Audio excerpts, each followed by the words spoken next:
тласкалки на фаровете. Оригинални фарове.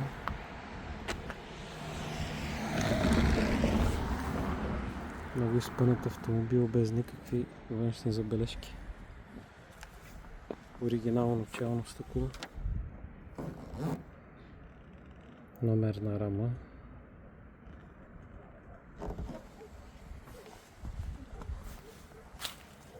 Много приятен цвят.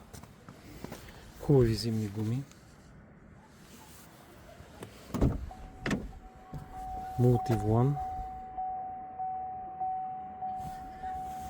Салона е здрав. Седалки. Тавана е в много добро състояние.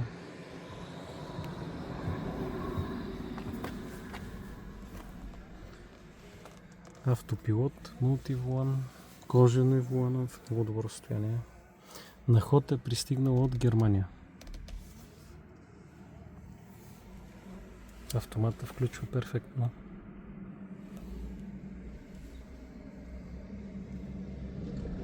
Навигация. Ръчната работи. Дори това е здраво. Подлакътника е здрав. Подгрев на седалки. Bluetooth не знам дали има, не съм се свързвал.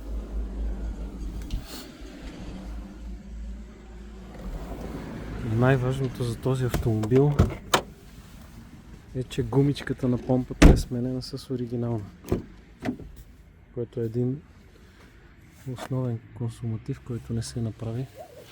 Чупи вията.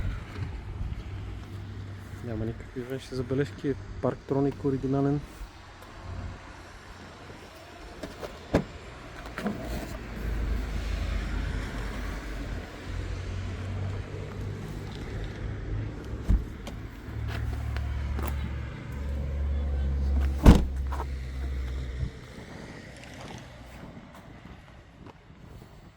Доста задигната отзад.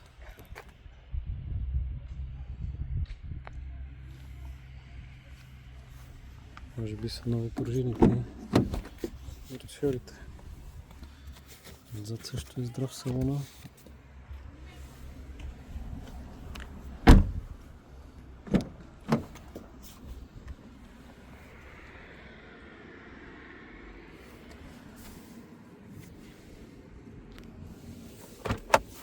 Двигателя работи перфектно.